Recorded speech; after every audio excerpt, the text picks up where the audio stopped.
Hi everyone. APPSC group 4 notification release చేసింది.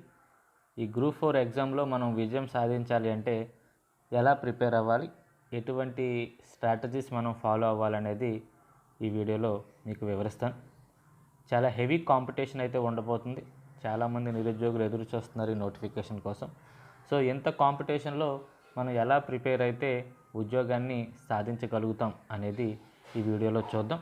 సరైన ప్రణాళిక లేకుండా ఈ కాంపిటీషన్లో ఉద్యోగం సాధించడం అనేది అసాధ్యం. ఏ ఎగ్జామ్ ప్రిపరేషన్కైనా ముందు మనకి ఎగ్జామ్ ప్యాటర్న్ ఏంటి అనేది తెలియాలి. అండ్ నెక్స్ట్ సిలబస్ మీద పూర్తి పట్టు ఉండాలి. ఏ బుక్స్ చదవాలి, ఎంత లెవెల్ వరకు చదవాలి అనేది తెలిసాకే మన ప్రిపరేషన్ని స్టార్ట్ చేయాలి. ముందుగా ఇప్పుడు గ్రూప్ 4 యొక్క ఎగ్జామ్ ప్యాటర్న్ చూసినట్లయితే మనకి స్క్రీనింగ్ టెస్ట్, మెయిన్ ఎగ్జామ్ అని ఇవ్వడం జరిగింది. ఒకవేళ నెంబర్ ఆఫ్ అప్లికేషన్స్ కనుక పోస్టుల కంటే 200 టైమ్స్ ఎక్కువ ఉంటే ఖచ్చితంగా స్క్రీనింగ్ టెస్ట్ ఉంటుంది అని చెప్పారు. ఖచ్చితంగా వాటికంటే ఎక్కువ మంది అప్లై చేస్తారు కాబట్టి స్క్రీనింగ్ టెస్ట్ కంపల్సరీ జరుగుతుంది. ఈ స్క్రీనింగ్ టెస్ట్లో general studies, mental ability 100 marks అని ఇవ్వడం జరిగింది. And general English and general Telugu 50 marks ఇవ్వడం జరిగింది. మెయిన్ ఎగ్జామ్ సిలబస్ కూడా సేమ్ కనపడుతుంది కాబట్టి మెయిన్ ఎగ్జామ్లో ఇచ్చే టాపిక్స్, స్క్రీనింగ్ టెస్ట్ ఇచ్చిన టాపిక్స్ ఒకటే కాబట్టి మన ప్రిపరేషన్ మెయిన్ ఎగ్జామ్ లెవెల్లోనే సాగాలి తప్ప స్క్రీనింగ్ టెస్ట్ని దృష్టిలో పెట్టుకుని మాత్రం కాదు. ఇక నెగిటివ్ మార్కింగ్ కూడా ఇవ్వడం జరిగింది. ప్రతి రాంగ్కి 1/3 మార్క్స్ మనం లాస్ అవుతాం అని ఇవ్వడం జరిగింది కాబట్టి ఖచ్చితంగా పక్కాగా ఆన్సర్ తెలిస్తే తప్ప మనం అక్కడ ఆన్సర్ చేయడానికి అవకాశం ఉండదు. కాబట్టి మనం చదువుతున్నప్పుడు పూర్తి అవగాహనతో చదవాలి. కారణం నెగిటివ్ మార్క్సింగ్స్ ఉన్నాయి కాబట్టి. ఇక పేపర్ మీడియం వచ్చేసరికి ఇంగ్లీష్ అండ్ తెలుగు లాంగ్వేజెస్లో ఉంటుందన్నారు కాబట్టి మనం క్వశ్చన్ అర్థం చేసుకోవడానికి అవకాశం ఉంటుంది. ఒకవేళ తెలుగులో కనుక క్వశ్చన్ ఏమైనా రాంగ్ ఉంటే మాత్రం ఖచ్చితంగా మీరు ఇంగ్లీష్ మీడియంలో ఉన్న క్వశ్చన్నే ఫాలో అవ్వాల్సి ఉంటుంది. ఇప్పుడు సిలబస్ని చూసినట్లయితే స్క్రీనింగ్ టెస్ట్కి, మెయిన్స్కి ఒకటే సిలబస్ కాబట్టి దానికో సిలబస్, దీనికో సిలబస్ లేదు. ముందుగా first general studies and mental ఎబిలిటీకి సంబంధించి ఫస్ట్ టాపిక్ చూస్తే events of national and international importance. So ఇది నథింగ్ బట్ స్టాక్ జీకే. అంటే ఒకప్పుడు జరిగిన ఇంపార్టెంట్ ఈవెంట్స్ ఏంటి, నేషనల్ లెవెల్లో ఇంపార్టెంట్ ఏంటి, ఇంటర్నేషనల్ లెవెల్లో ఇంపార్టెంట్ ఈవెంట్స్ ఏంటి అటువంటి క్వశ్చన్స్ అన్నీ మీకు స్టాక్ జీకేకి సంబంధించినవి. సో ఇదొక సముద్రం, ఆ సిలబస్సే పెద్ద సముద్రం కాబట్టి దాన్ని ఎలా చదవాలి అంటే ప్రస్తుతం కరెంట్ అఫైర్స్ చదువుతున్నప్పుడు దాంతో లింక్ ఉన్న స్టాక్ జీకేని చదువుకోవాల్సి ఉంటుంది. అంటే దాన్ని ఎలా అర్థం చేసుకోవాలంటే ఫర్ ఎగ్జాంపుల్ మొన్న 2020 వరల్డ్ కప్ జరిగింది కదా, దాని విన్నర్ ఎవరు అంటే ఆస్ట్రేలియా. సో అది మన కరెంట్ అఫైర్. బట్ దాని స్టాక్ జీకేకి వెళ్ళినట్టయితే ఫస్ట్ 2020 వరల్డ్ కప్ ఎప్పుడు జరిగింది, ఓకే, ఇండియా ఇప్పుడు ఎన్నిసార్లు 2020 వరల్డ్ కప్ గెలిచింది, అటువంటి క్వశ్చన్స్ని మనం స్టాక్ జీకే అంటాం. ఓకే, సో ఇలా కరెంట్ అఫైర్ని తీసుకెళ్ళి స్టాక్ జీకేతో లింక్ పెట్టుకుని చదివితే మనకి 1 and 2 అక్కడ ఫస్ట్ ఏమో events of national international importance, 2 current affairs cover అవుతాయి.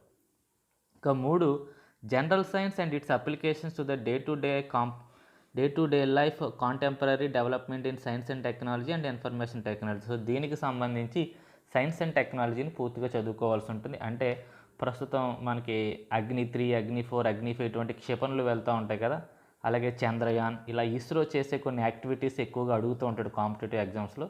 దాంతోపాటు మన స్కూల్ లెవెల్ సైన్స్ కూడా చదవాలంటే సౌండ్, లైట్, మ్యాగ్నెటిజం, అలాగే ఎన్ఎస్కి వచ్చేసరికి వ్యాధులు కలగజేసే జీవులు ఏంటి, ఎటువంటి వ్యాధులను అవి కలగజేస్తాయి, ఈ మధ్య ఇప్పుడు COVID-19 మీద క్వశ్చన్స్ ఇవన్నీ ఇందులోకి వస్తాయి అన్నమాట. అలా మనం ఈ third topic general science and its applications day to day life దాన్ని కవర్ చేయొచ్చు. కాబట్టి మనం స్కూల్ లెవెల్ బుక్ 6th నుంచి 10th వరకు సైన్స్ అండ్ సోషల్ని పక్కగా పూర్తిగా చదివేయాలి. గ్రూప్ 4 లెవెల్లో మనం ఆన్సర్ చేయాలి అంటే 6th నుంచి 10th వరకు సైన్స్, సోషల్ బుక్స్ని క్షుణ్ణంగా చదవండి. ఖచ్చితంగా చదవాల్సినవే అవి.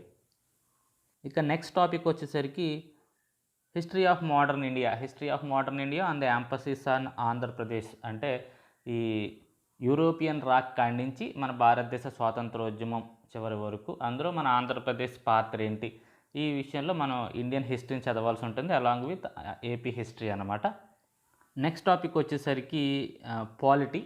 సో పాలిటీ అనగానే మన రాజ్యాంగం మీద కొన్ని క్వశ్చన్స్ ఉంటాయి, ఫండమెంటల్ రైట్స్ అటువంటి వాటి మీద క్వశ్చన్స్, గవర్నరు, రాష్ట్రపతి మీద, ఇటువంటి ఎంతమంది ఎంపీలు, ఎంతమంది ఎమ్మెల్యేలు, వాళ్ళ పదవీ కాలాలు, వాటితో పాటుగా ఈ గవర్నెన్స్ మీద ఎక్కువగా క్వశ్చన్స్ అడుగుతున్నాడు. ఈ గవర్నెన్స్ మీద సుప్రీంకోర్టు లేటెస్ట్ తీర్పుల మీద క్వశ్చన్స్ ఎక్కువగా అడగడం జరుగుతుంది. ఈ సుప్రీంకోర్టు తీర్పుల్ని మనం రాజ్యాంగంలోని ఆర్టికల్స్తో లింక్ పెట్టి చదువుకోవాల్సి ఉంటుంది. ఈ సుప్రీంకోర్టు ఇంపాక్ట్ ఏంటి ఆ రాజ్యాంగం మీద అనేది చూసుకోవాల్సి ఉంటుంది. ఇక ఈ గవర్నెన్స్ విషయానికి వచ్చేసరికి మన గవర్నమెంట్ ఎటువంటి స్కీమ్స్ని ఈ గవర్నెన్స్ ద్వారా ప్రజలకు అందిస్తుంది, వాటి వల్ల ఏంటి ఉపయోగం, ఇటువంటివన్నీ మెయిన్గా మన ఆంధ్రప్రదేశ్ దృష్టిలో పెట్టుకునే మనం ప్రిపేర్ అవ్వాల్సి ఉంటుంది. అన్ని ఎక్కువ క్వశ్చన్స్ అన్నీ ఆంధ్రప్రదేశ్ బేస్డ్ క్వశ్చన్సే మనకు కనపడబోతున్నాయి. కాబట్టి ఆంధ్రప్రదేశ్ స్కీమ్స్ అన్నిటి మీద మనకు ఒక పట్టు ఉండాలి. ఇక నెక్స్ట్ టాపిక్ వచ్చేసరికి economy, Indian economy and AP economy. అంటే ఇండిపెండెన్స్ వచ్చిన కాడి నుంచి పంచవర్ష ప్రణాళికలు, కొత్తగా కట్టిన ప్రాజెక్ట్స్, డ్యామ్స్, దాంతోపాటు మన లేటెస్ట్ జిఎస్టీ ఎంత, జిఎస్టీపీ ఎంత, ఓకే, ఎంతంత ట్యాక్సులు పడుతున్నాయి, ఏ ట్యాక్సులు వేస్తున్నారు, ఇటువంటి క్వశ్చన్స్ అన్నీ మొత్తం ఎకానమీకి సంబంధించి బ్యాంకింగ్, కొత్త కరెన్సీ నోట్ల కాడి నుంచి ప్రస్తుతం ఆర్బీఐ చేస్తున్న రెపో రేట్ ఎంత, రివర్స్ రెపో రేట్ ఎంత, ఇవన్నీ కలిపి మొత్తం ఎకానమీలో చూసుకోవాల్సి ఉంటుంది. మెయిన్గా ఆంధ్రప్రదేశ్ని దృష్టిలో పెట్టుకుని మనం అది కూడా ప్రిపేర్ అవ్వాల్సి ఉంటుంది. నెక్స్ట్ జాగ్రఫీ అండ్ డిజాస్టర్ మేనేజ్మెంట్కి సంబంధించిన బుక్స్ మనకి 7th నుంచి 10th వరకు సోషల్ చదివితే సరిపోతుంది. అందులో చాలా జాగ్రఫీ కవర్ అవుతుంది. ఏది ఇండియన్ జాగ్రఫీ వచ్చి. ఏపీ జాగ్రఫీ మాత్రం బయట మార్కెట్లో బుక్ ఏదైనా కొనుక్కుని క్షుణ్ణంగా చదవండి, ఎందుకంటే మనకి ఏపీ జాగ్రఫీ చాలా ఇంపార్టెంట్ కాబట్టి. ఓకే, అలాగే డిజాస్టర్ మేనేజ్మెంట్ కూడా బుక్స్ బయట అందుబాటులో ఉంటాయి. లేటెస్ట్గా వచ్చిన తుఫాన్లు ఏంటి, ఇవన్నీ ఆ బుక్లో మనకి మొత్తం పూర్తి మ్యాటర్ అంతా దొరుకుతుంది. ఇక నెక్స్ట్ పర్యావరణం, ఎన్విరాన్మెంట్కి సంబంధించి లాట్ ఆఫ్ బుక్స్ మనకు మార్కెట్లో ఉన్నాయి. ఏదైనా ఒక బుక్ తీసుకుని దాన్ని శుభ్రంగా చదువుకోండి, సరిపోతుంది. ఇక బైఫర్కేషన్ ఆఫ్ ఆంధ్రప్రదేశ్ సంబంధించి కూడా బయట మార్కెట్లో బుక్స్ ఉన్నాయి. ఆంధ్రప్రదేశ్ విభజించడం వల్ల వచ్చే సమస్యలు ఏంటి, అందులో కొన్ని ఇంపార్టెంట్ పాయింట్స్ ఉన్నాయి విభజన రూల్స్ సంబంధించి, అవి కూడా మనం శుభ్రంగా చదువుకోవాల్సి ఉంటుంది. ఇంకా 2011 జనాభా లెక్కలను కూడా బాగా చూసుకోండి. ఎందుకు అంటే 1 నుంచి కనీసం 3-4 క్వశ్చన్స్ మనకి 2011 జనాభా లెక్కల మీద కనపడతాయి. ఇక మెంటల్ ఎబిలిటీ విషయానికి వచ్చేసరికి మనం బాగా చూడాల్సింది coding and decoding, number series, non verbal reasoning, అది కాకుండా బ్లడ్ రిలేషన్స్, డైరెక్షన్స్, స్టాటిస్టిక్స్ కూడా బాగా చూడాలి. డేటా ఇంటర్ప్రిటేషన్ చాలా చాలా ఇంపార్టెంట్. డేటా ఇంటర్ప్రిటేషన్ మీద ఎక్కువగా క్వశ్చన్స్ అడుగుతున్నాడు. పై చార్ట్ కానీ ఇలా బార్ డయాగ్రామ్స్ కానీ ఇచ్చి వాటి మీద క్వశ్చన్స్ అనేవి అడగడం జరుగుతుంది. ఇది మనకి పేపర్ 1 అనమాట. ఇప్పుడు నెక్స్ట్ పేపర్ 2 కూడా ఒక్కసారి చూద్దాం. సో పేపర్ 2లో మనకి ఇంగ్లీష్ అండ్ తెలుగు అనేవి కనపడుతున్నాయి. ఇంగ్లీష్ 10th లెవెల్ వరకు ఇంగ్లీష్ గ్రామర్ మొత్తం పూర్తిగా రావాలి. కాంప్రహెన్షన్స్, అలాగే కాంప్రహెన్షన్స్ అంటే ఐడియా ఉంటుంది కదా మీకు, పేర ఇచ్చి దాని మీద క్వశ్చన్స్ అడుగుతాడు. Usage and idioms, vocabulary and punctuations, logical rearrangement of sentences and grammar, ఈ టాపిక్స్ అన్నీ మనకి 10th లెవెల్ వరకు ఉన్నవి. మీరు కావాలంటే 8th class, 9th class, 10th class English grammar పూర్తిగా చదువుకోండి, సరిపోతుంది. ఇక తెలుగు వచ్చేసరికి మాత్రం తెలుగు కొంచెం ఎక్కువ లెవెల్ పెంచి అడుగుతున్నాడు.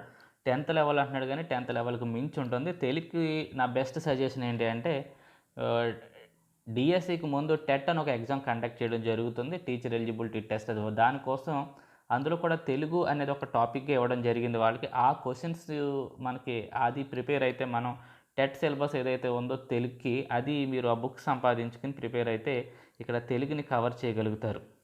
సో తెలుగుని మాత్రం తేలిగ్గా 80% తీసుకోవద్దు. తెలుగే కదా మనకి అన్నీ వచ్చేస్తాయి అనుకోండి, తెలుగే టఫ్గా ఉండబోతుంది.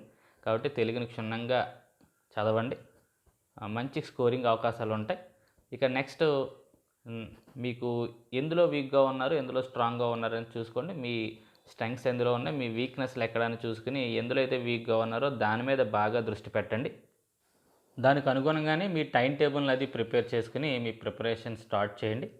రోజుకి ఎంత టైం చదువుకోవాలి ఏంటి అనేది అన్నీ మీ చేతుల్లో ఉన్నది. మీరే పక్కగా టైం టేబుల్ ప్రిపేర్ చేసుకుని ఎగ్జామ్లో విజయం సాధిస్తారని నేను ఆశిస్తున్నాను. All the best. బాగా ప్రిపేర్ అయ్యి ఎగ్జామ్ రాయండి. మంచి అవకాశాలు అత్తమాట్లు దొరకవు, వచ్చిందాన్ని వాడుకోండి. మంచి అవకాశాన్ని వినియోగించుకుని కష్టపడండి, ఉద్యోగం సాధించండి.